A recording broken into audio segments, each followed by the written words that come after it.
What's up everyone and welcome back to the MMA Zone. Today, let's get started with Dustin Poirier impressed with Paddy Pimblett and talks about next UFC fight. Dustin Poirier has made it clear that he's only interested in fighting a legend for his farewell fight, but the former interim champion thinks it's time for Paddy the Baddy to get a big step up in competition after his masterclass against Michael Chandler. And before we continue, make sure to leave a like on the video to help support the channel.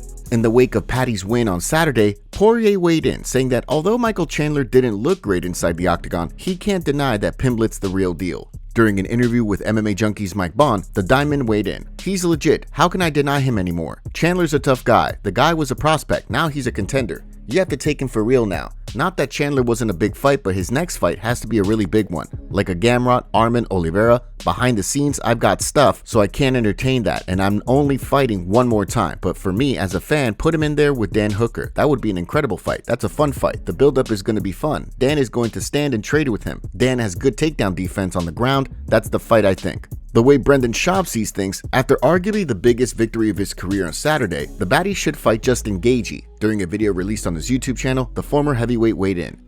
If I'm the UFC, I'm strategically gonna match up Paddy to have success. You can do Justin Gaethje, Paddy Pimblett. That's what I would do.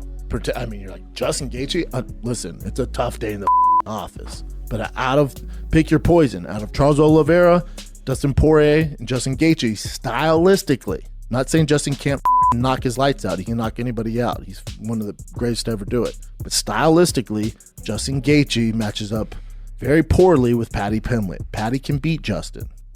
Paddy can beat Charles. Paddy can beat Dustin Poirier, but they're tougher fights. Stylistically, out of those three gentlemen, Justin Gaethje is the one you want if you're the Paddy camp. Despite that, plenty of members of the MMA world want to see Paddy and Ilia Topuria finally square off in a grudge match. During the latest episode of Submission Radio, Aaron Pico weighed in. I want to see Paddy versus Ilia more than I want to see Topuria versus Islam now. I don't know if that fight's going to happen, but I know if he wants to come up to 155, what better fight to make Paddy versus Ilia? From the looks of things, the pound-for-pound duo of Kamaru Usman and Henry Cejudo agree. I like the Ilia fight because if Justin Gaethje is fighting for the title, Dustin doesn't necessarily want that fight because Dustin wants a retirement fight, and Arman and Charles Oliveira are gonna do that again. Hey, I like it, Henry. You hit the nail on the head. Winner, guess what? Winner is ultra popular now and ready to challenge for that title. And not only ultra popular, but has shown that they can handle that weight class and people there at the top of the division. Yeah. So I like it, Henry. I think you hit the nail on the head. Book it. When it came to the news regarding his own future, Poirier said that he's expecting his final fight to get announced within the next 2 weeks. Michael Chandler should consider retirement after UFC 314 loss. Michael Chandler's loss to Paddy Pimblett on Saturday put the former Bellator champion on a 3-fight losing streak that's seen him go winless since 2022. With a UFC record of just 2-6, Chandler now finds himself well outside of title contention. And the way Henry Cejudo sees things, Chandler should start to think about calling it a career. During an interview with MMA Junkie's Mike Bond, Triple C spoke about Chandler's future inside the octagon. He probably has to give it one more try and consider retirement. That's a lot of beating. I think Chandler could have been the best in the world, but he's too much of a crowd pleaser, and that has really bit him in the From the sounds of things, Triple C isn't the only one who thinks that it's time for Chandler to call it a career. During the UFC 314 post-fight show on ESPN, Dustin Poirier shared his thoughts on the bout, saying that Chandler just didn't look like himself. We saw him lose again tonight, and not just lose but get rolled by a young guy. That was a beating. After the first round, he had some success with the takedown with the wrist ride, just riding him out in the first round. He won that first round and just didn't look like himself in the second. Didn't look sturdy on his feet. Looked like he was slowing down, which we don't see him ever slow down in the second round. He's in phenomenal shape. Looks great, but these years catch up to you. So far, no word on where Chandler plans to go from here. Michael Chandler broke his silence on his UFC 314 loss against Paddy Pimblett on social media. Chandler tweeted, "There's never really a good time to move on after a loss. There's no blueprint for how long it takes, you just start moving. Never out of the fight. This picture sums it all up. As long as I've got these heartbeats and hands to hold, I've already won." Earlier this morning, Michael Chandler reacted to fake news on social media. An X account that goes by MMA Centel, which is trying to copy the infamous NBA Centel, where they post a bunch of fake news trying to trick people. The MMA account posted, Michael Chandler reportedly had a lengthy conversation with Hunter Campbell after being rushed backstage after the possibility of retiring, but he's willing to put it on hold if Conor McGregor ever decides to return. Michael Chandler saw the tweet and shut down the fake account by saying, "Fake news, Hunter and I will talk, but haven't yet." A fan asked if he really is considering retirement following the loss, and Chandler responded with, "I will eventually, but not now, and thank you for the kind words. I'm living my dream, even in the painful moments." Ian Garry sends a warning to Carlos Prates. Ian Garry might be stepping up to fight Carlos Prates on short notice, but the future's confident that when the two share the octagon, he is going to finish his opponent. During an appearance on Monday's installment of the Ariel Helwani show, Garry weighed in on the fight, giving Prates his due credit, while making it totally clear that he has no doubts regarding how things will play out. There's a reason Carlos Prates is on a 10-fight knockout streak. Fair play to him. That's great. I'm impressed with him to a certain extent, and then I think of him as an opponent and I'm like, that's not going to work out well for you, mate. I promise you right now. I feel it in my heart. I see it every time I close my eyes. I'm going to finish this guy. In fact, Garry said he's confident that when he got the call to fight on the upcoming Kansas City card, he agreed without even knowing who the opponent was at first. I get a call from my agent and he's like, "Hey, can you fight short notice?" I was like, "What short notice?" And he was like, 25 days. I'm like, "Yeah, all right, sure." I hung up the phone and then he rings me back and goes, "Don't you want to know who's it against?" I was like, "Oh yeah, that's probably important." While Garry will have a chance to get back in the win column and move one step closer to fighting for the title when the two collide, he still's not happy that he was passed up for a title fight after it became clear that Shavkat Rakhmonov would not be fighting Belal Muhammad.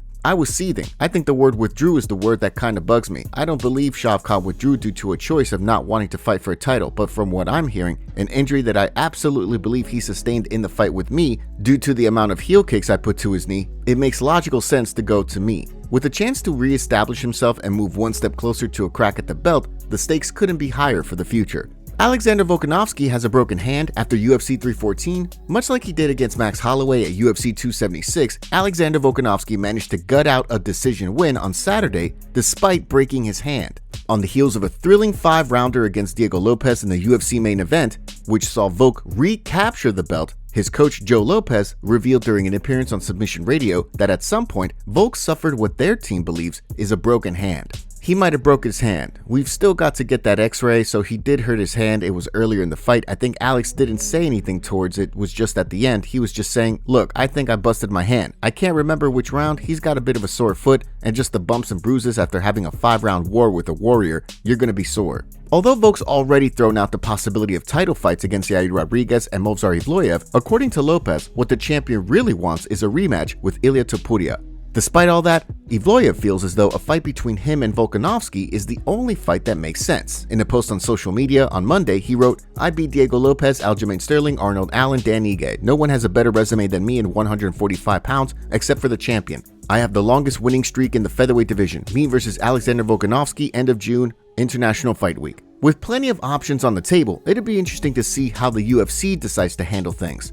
Yair Rodriguez breaks silence on Diego Lopes beef. One of the biggest storylines heading into Saturday's UFC 314 card was the seemingly random beef between Yair Rodriguez and Diego Lopes. After being seen smiling and taking a picture together a month ago at UFC 313 after it was announced that they'd both be on the UFC 314 card, the two went at it during the Fight Week press conference leading up to Saturday's card, with security guards forced to intervene to keep the situation from turning into another Michael Chiesa-Kevin Lee situation.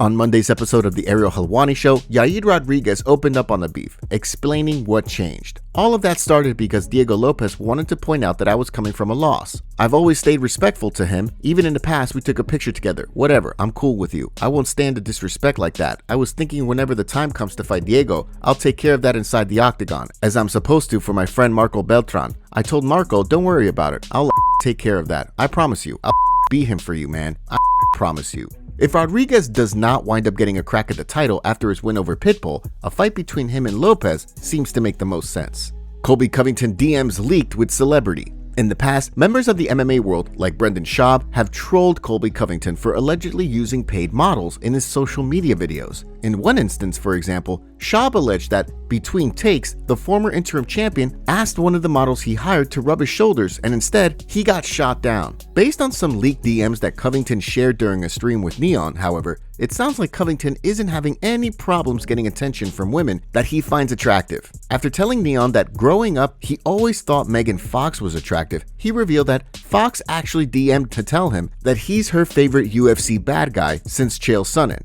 Dude, my whole life, the baddest I always thought it was Megan Fox. Okay. That was the girl. And then after one of my fights, she messaged me, dude. and like she was just like, "Oh, Colby, you're my favorite UFC bad guy," and I went from idolizing her, thinking she's beautiful. She's in my DM. Can I read that out loud or no? Yeah, you can read it out loud. No problem. Rooting for you tonight. You're my favorite UFC bad guy since Chael. Since Chael Sonnen. It's probably hard to keep up that character all the time when you're naturally a more sensitive, sweet person. It's worth it. You're so funny and talented. You deserve to be a superstar. Yo, oh my God.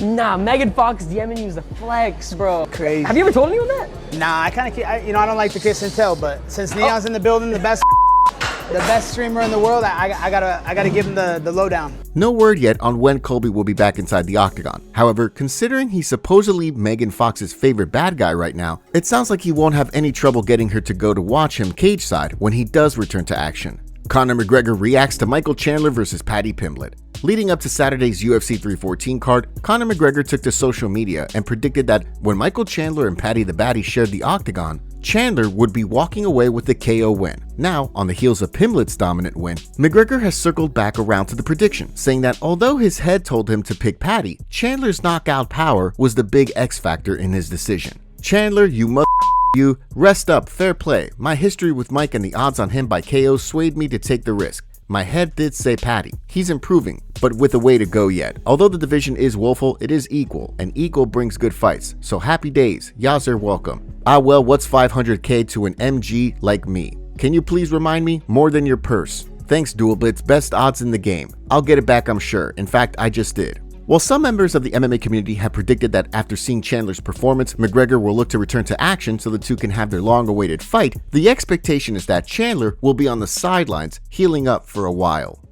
Now for some very unfortunate news. Sadly, Marvin Vettori's younger brother, Patrick Vettori, has passed away due to smoke inhalation from a house fire. According to the reports, Patrick had put a pan on the stove but fell asleep, leading to the accident. Just a couple of days ago, Patrick revealed he was planning on running for municipal elections with the civic list in Mezzo Corona so he could contribute to his community. Marvin Vettori shared the following message on social media in Italian, which was translated to English.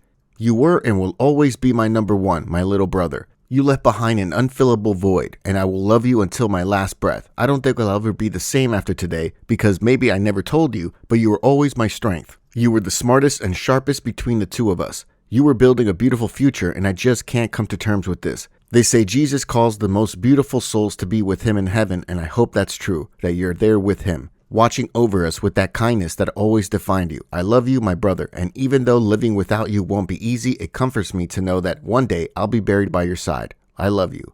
Our thoughts and prayers go out to Marvin Vettori and his family during this very difficult time. Khabib shuts down Ilia Topuria versus Islam Makhachev. During a recent interview, Khabib revealed Islam Makhachev's plans for his future and his next opponent. He shut down the possibility of Islam fighting Ilia Topuria without him earning the title shot. Khabib believes that at Islam's current age of 34, he needs to be fighting only real contenders and stop taking on opponents on short notice. Khabib also thinks that Arman Tsarukyan is a more worthy opponent for Islam. Khabib said, I think Arman is a more serious fighter than Topuria. Topuria is good at 145, but we haven't seen him at 155.